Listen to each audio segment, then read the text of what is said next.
Hi guys, and welcome back to another episode of the Security Space podcast. Today I'm joined by Jamie Watkinson, and what we will be discussing is the evolution of vulnerability management. Before we get into the topic, Jamie, are you okay just to let the audience know a little bit about yourself, if that's okay? Yes, absolutely. So my name's Jamie. I've been working in cybersecurity for just about 10 years now. My experience started in government, public sector, did 2 years of risk management, which is as exciting as it sounds. In a way, we're all doing risk management in cybersecurity in some way. Then moving on to a pretty full-on career in vulnerability management, both from bottom like analyst into more senior management, into leadership, and then organizational management of vulnerability, and then evolving that into attack surface management. Now moving into more of a head of cyber role within a new company, which I've been doing for the past 8 months or so. So quite a varied so far, and it's been a challenge all the way through. So. Absolutely, and I'm sure we'll get into quite a bit of it to sort of tap in on your experience throughout the next half an hour. But to sort of kick off the pod then, Jimmy, I want to kind of touch on something we were a bit chatting about just before we hit play on this. And it was how you mentioned there about how VM has kind of, it's very much a siloed specialist part of security, and that it's quite luxurious for companies to be able to have dedicated professionals in the VM space. So I just want you to sort of bring us back to that and sort of elaborate on what you sort of mean by that. Yeah, it's always a really interesting, I think, individual silo within cybersecurity. I think you have your big major teams that I think most people are aware of in cybersecurity. Most people are aware of like a SOC function. They might have a security engineering function. Pen testing is obviously very visible as these different silos you have. Vulnerability management is something that all organizations have to do, whether or not that's compliance, whether or not that's security. And we can talk about the differences between compliance and security as well. But it is a luxury for a lot of organizations to expend explicit resource against vulnerability management itself, because depending on the organization, the breadth of technology that can have vulnerabilities, that can detect vulnerabilities, the ways that you would address them, very, very different. Sometimes that is up to the service desk, it's up to IT, it's up to patch managers, but VM touches everything. It's a luxurious position to be in for larger organizations to have that initial focus. But it's interesting in that no matter what, all organizations do have to focus on it in some way. Yeah, absolutely. So put yourself into the context of a smaller organization then. How did they actually start off by addressing a VM priority in their organisation if they don't have budget for a dedicated VM team, for example? Yeah, so this is obviously going to differ massively between how they have the baseline technology deployed. You'd say like for the minimum, most organizations are operating with like an M365, like E3 license, in which case you do get things like Defender. If your endpoints are onboarded onto it, you get things like vulnerability management through that. Vulnerability management at that point, though, isn't any sort of enhanced threat detection. It's what software are you running on it? Is that software out of date? What hardware do you have? Do we have any vulnerabilities in a database that matches against those versions? So you essentially get vulnerabilities by essentially like software inventory at that point. So that would be like a lot of the basics that a lot of people are doing. As you spread beyond that and you're starting to look at more advanced solutions, to look at things that are outside of your endpoints and your server devices. So it's like in your ingress into your environment, or the egress, anything that's web facing. What about code? What about containers? What about, you see how the technology just like extrapolates massively. If the question is how do businesses sort of onboard onto this, and how do they begin to take advantage of it? First and foremost, it's understanding the data that you have access to and the technology solutions that are giving you that data. And at that point, you have to understand, well, what is the gap between the things that I'm seeing now and the things that I'm not seeing? And is that gap significant enough that we need to invest in, a more comprehensive solution that focuses on it significantly? If that answers the question. No, absolutely. It was a terrific answer, Jamie. And I want to kind of bring you back to... Well, tell me about your early days when you were actually sort of starting to specialise in VM then. Like, what sort of technologies were you getting introduced to at the time, and kind of take me on a journey as to like, okay, this is what I was learning in the early days, but as I progressed, that was right one day, but then obviously it evolved into something else. So take me on your journey and your involvement with VM. Well, I can remember when I first started in the industry in general. So my first jobs in cyber was obviously, as I mentioned, in risk management, and obviously being told immediately out of university, you're going to be a risk analyst, and you go, yay!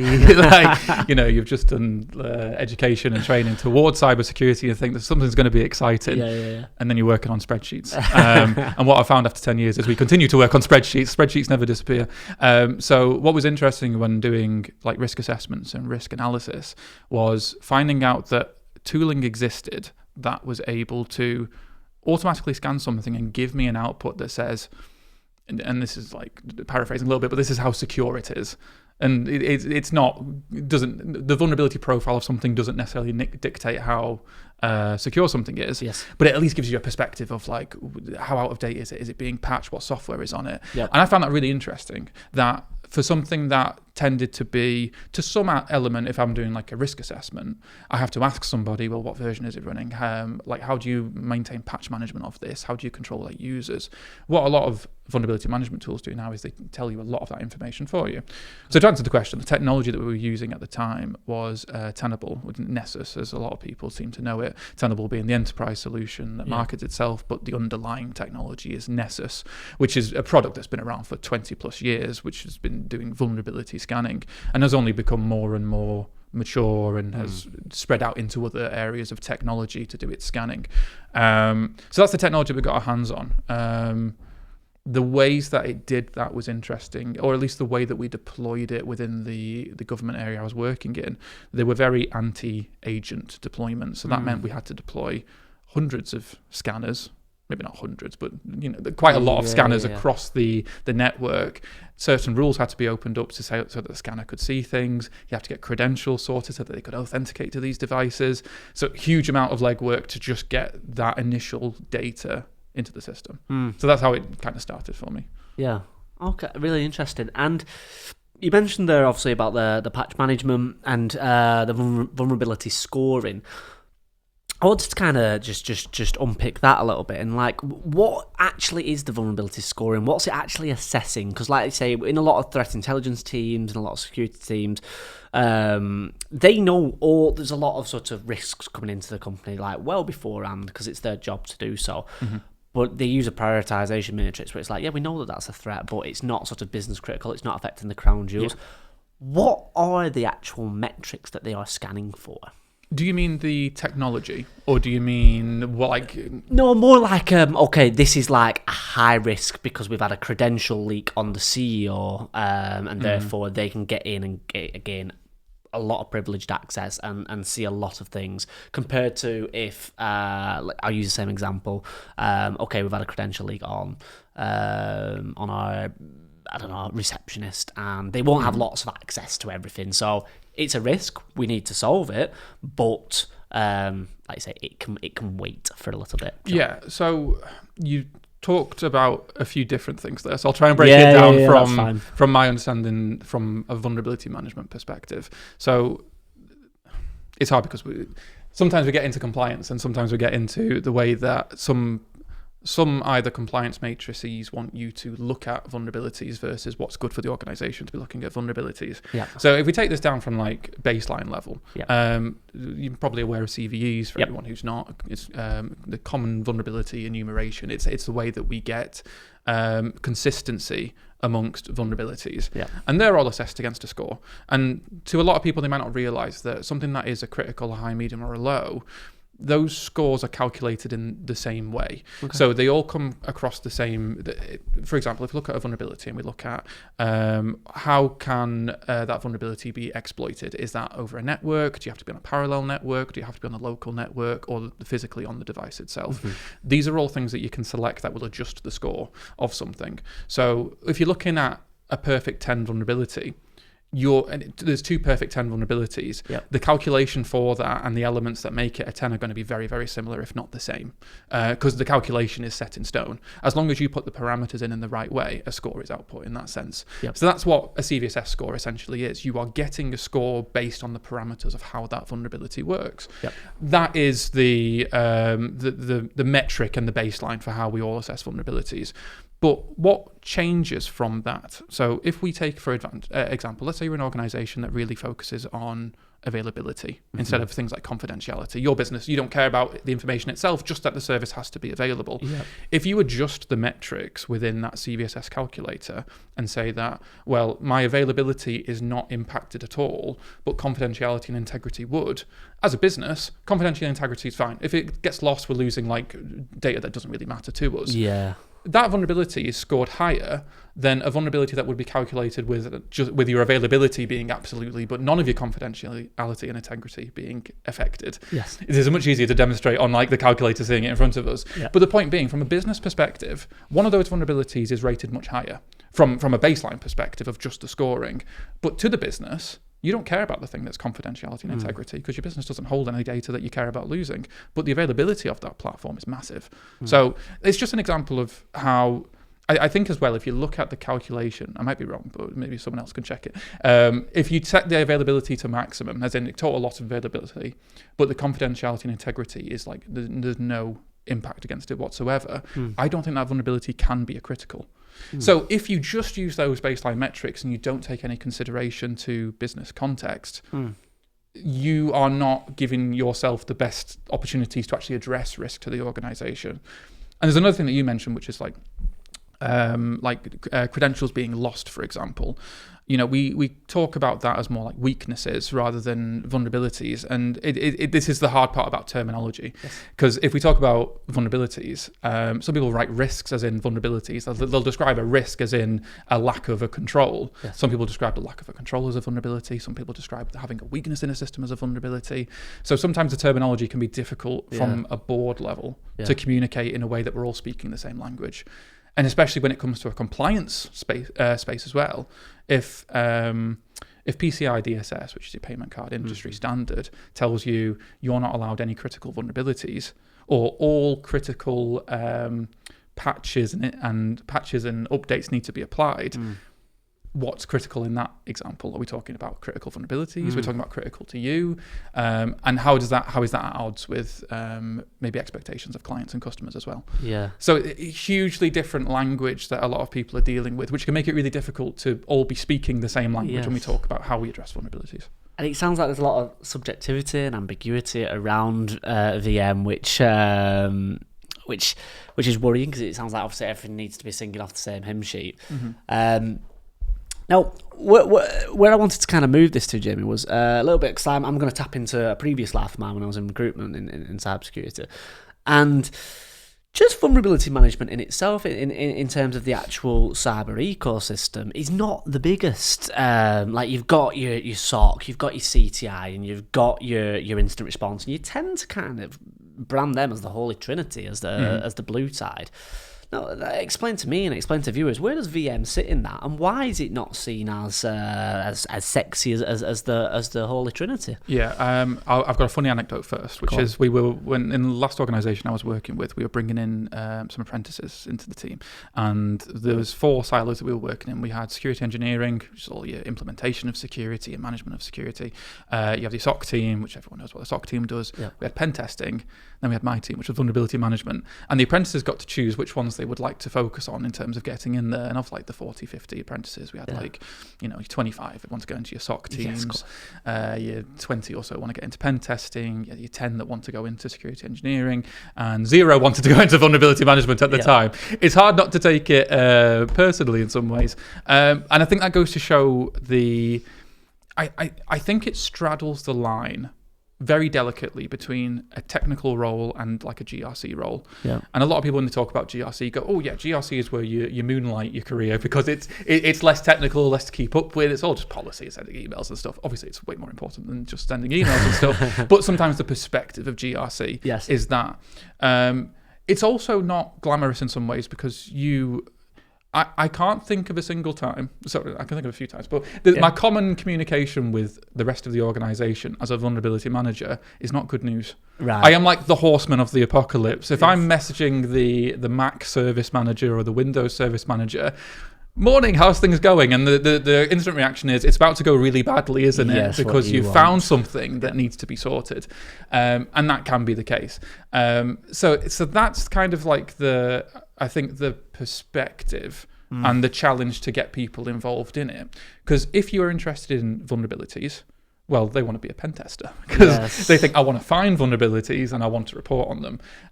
If you are focusing more on the GRC side, you might find it challenging to keep up on threats that are moving. If you are trying to explain to the business that there is a new vulnerability, so like Patch Tuesday comes around. Patch Tuesday is just, I'm sure you're aware of it, but Patch Tuesday is, I think it's every second Tuesday of the month. Microsoft releases this big bundle of patches, and there's now 100 vulnerabilities that are affecting you, 8 of which are critical, 2 of which are 0 days. Okay, so from an organization that's just looking at criticals, they go, I've got 8 things to solve. Maybe someone more mature will go, actually, I'm only interested in the 0 days, so I've got 2 to resolve. But then you look at the 2 0 days and you think, well, what is the attack vector for it? What kind of access does someone need to the machine to actually exploit it? What can they actually do if they gained access to it? There's a lot to then break down in terms of an understanding of threat vectors, how an attacker would move through your organization, how your identity is managed within the organization itself at the moment, where the architecture sits within the organization. So you can see how we've gone from here's a number of vulnerabilities to fix, go fix them, to actually trying to explain to the organization, after an analysis, I don't think this is as big of an issue as the rest of the world seems to think it is. And that's a really difficult one to balance between, because there's a huge amount of personability and communication that's really important for it. And also a relatively large amount of technical information and a breadth of technical information that's really important to start breaking it down. And I think if you miss on either of those, it's really difficult to perform really well in that type of role. It's kind of like a hybrid, isn't it? And very hybrid. What's your 2 pence on 0 days? Do you like them? Is it like them. Christmas? They're so lovely. It's... Any publicity is good publicity. The reason being, it's like within cybersecurity, any time that there is something that a non-techie person starts to worry about cybersecurity is great, because it means budget, it means attention. Often it's not good attention, but attention can be useful in any circumstance. A 0 day in itself can be it can be a lot of panic. Depending on how the organization operates. And again, we're talking about almost a perfect storm of how specific architecture could be exploited in certain situations. Because as much as you can say there's a 0 day on, let's say, like Microsoft Word, for example. Microsoft Word is huge. Most organizations running Microsoft Word to some extent. And then if we look at the way that you might actually exploit that 0 day within Word, well, you have to get through like email client, you have to open an attachment, you have to already have local access to the machine. And while it is absolutely still a 0 day, because there's no ability for us to actually patch that thing, that 0 day meaning that we've had no opportunity to patch it, we are vulnerable right now until either a patch is released or we have a workaround. That doesn't mean to say that every other compensating control goes out the window. And sometimes trying to break free of the instant reaction to the phrase or the word 0 day is difficult, because they see 0 day and they go, panic, I am at risk right now, we are imminently going to be breached, when that isn't necessarily the case. No, really well put, And one of my last questions for you, Jim, more than anything, is I try to avoid it in most podcasts, but it always rears its ugly head. And AI security related threats. During your career, has AI security related threats been the biggest, shall we say, curveball in terms of vulnerability management, in terms of like it changed the scope of the work? Or has there been other, like you say, 0 days come in, but like has AI security related threats been the main rocket ship that has changed the game, or has there been something else? What's your thoughts on that? I will say that I think, unless you work very closely with malware and malware analysis and reverse engineering of malware and vulnerabilities, it's really difficult to say, from my perspective, the extent to which AI is helping with development of malware, or maybe the evolution of malware based on how is it responding to things actively. Because obviously the ability for people to pivot from either responses from systems or the ability to detect changes within an environment, and the way that AI can assist with that is undoubtedly going to have an explosive effect on the ability to create, or rather to maybe to detect vulnerabilities in a system and then obviously drive exploit towards it. Obviously it works on both sides. AI is really good from a defense perspective. to some extent. I wouldn't say I'm a complete AI believer at this point. I think we're still very early days of what's capable for it. Oh yeah, totally teenager vibes. That doesn't mean to say that there's not a massive amount of value that could be obtained from it as well. It's hard to say. It's hard to say whether or not I could confidently say whether or not AI has had a huge impact on the development of it, because when we look at the way things that get exploited already, they're not using AI, they're using service desks. They're using your weakest point, which is your individuals. You don't need AI to exploit those people. Maybe you can use AI to develop more bespoke emails that might like target people a little bit better. But is that like more effective? Like then having like a persistent advanced threat actor who knows your organization and wants to get into it.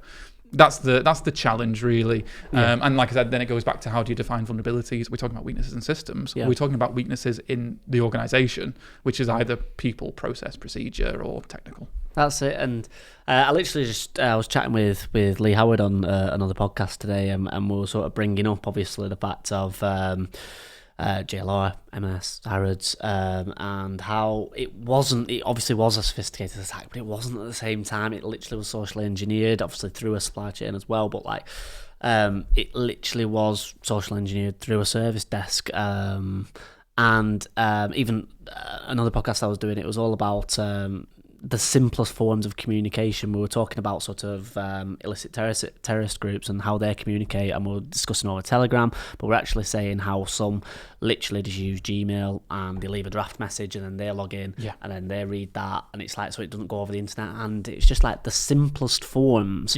of doing an attack. Often it's like, oh, it's too simple, let's overlook that now, and you get this shiny product, and it's like, what's interesting is that where we're probably going to see them, and I'm not going to speak too facetiously because there's going to be people who work in like threat intelligence and stuff who see more aspects of this, but I believe that if we're not talking about like web-facing vulnerabilities that are very easy to exploit, typically what tends to happen is if someone's able to pivot to having access within your internal network, it's often then at that point that vulnerabilities are being exploited to either heighten their own permissions with either like vertical access or horizontal access across the network.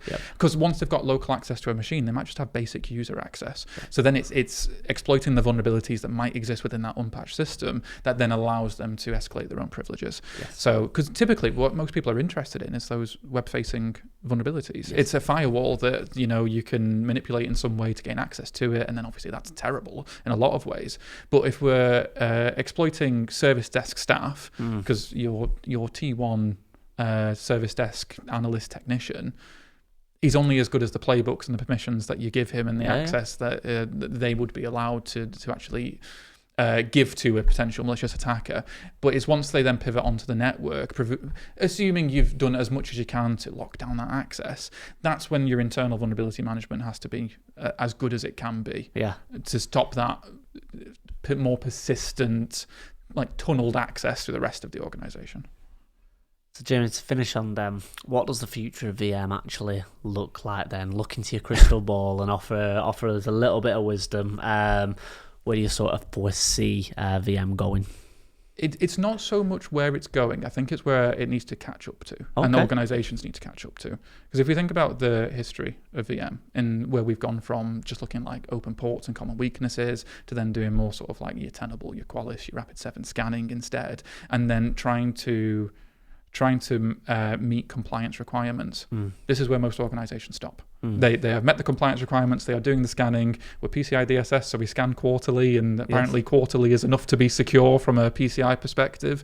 Beyond that, it's expanding into things like we might call like attack surface management. I think there's a new abbreviation that I looked into recently, which I think was CTEM or something. Can't even begin to remember what it stands for. But it's looking at then the entire suite of vulnerabilities across identity, across architecture, across containers, across networks. It's expanding beyond your simple vulnerability management and thinking, how do I apply logic to this? How do I start to enrich that information with all of the good external information that I might be able to get my hands on? There's things like EPSS, which is your exploit prediction scoring system. Not super difficult to import that and compare that data against CVE IDs and say, well, now I only care about things that have an exploit prediction score Yes. over like an 80th or a 90th percentile. I'm not going to care about everything that's less than that because it's not super important. And I think if you look at the statistics against things like EPSS, I think it's like 90% of all vulnerabilities fall into this really low exploitability across like it's not a bell curve, but against that traction of what a vulnerability actually is versus the actual exploitability of it. Yes. It's using all that intelligence, it's applying it all together. It's every single cybersecurity program goes back to asset management and understanding asset and criticality. It's combining all that information. And I did a lot of good work in the last organization with trying to pull all of that together into like a central seam, doing like dashboarding for that, integrating as much information as possible, and then using that to make business decisions. Yep. That's where most organizations need to catch up to. Yep. Beyond that, and where do we go from it? Obviously, we're seeing further and further abstractions from the simplicity of here's a server, I scan it, I own the hardware, I own like the router, and now everything's cloud-based. It's not just VMs, now we have containers, we have serverless components that are all doing different functions. It's to what extent are we scanning our code, our dependencies of that code, libraries within that, access to the code. There's so many different layers that we could be looking at that it's expanding the scope as much as is reasonable for any standard organization. And I think it's really difficult for smaller organizations that will likely utilize all of these components to actually get a good view of all of it. So maybe something needs to change in technology. Maybe something needs to change in the way in our approach to it, and maybe something needs to change from a compliance perspective so that the expectations of organizations are clearer, so that they can't just get away with saying this is our reasonable approach to it and this is what we've deemed to be appropriate for the organization. Yeah. Jamie, I appreciate you peeling back some wounds there and taking yourself back to your VM days. But if anybody has any questions for Jamie on the evolution of VM or would like to ask him a question, I'm sure he'd love to go back in time and discuss all about his days in VM. But yes, absolutely. So like I say, if anybody's got any questions for Jamie, I'll pop all his information down below. But once again, thank you very much for coming on the Security Space podcast. Cheers, thanks for having me.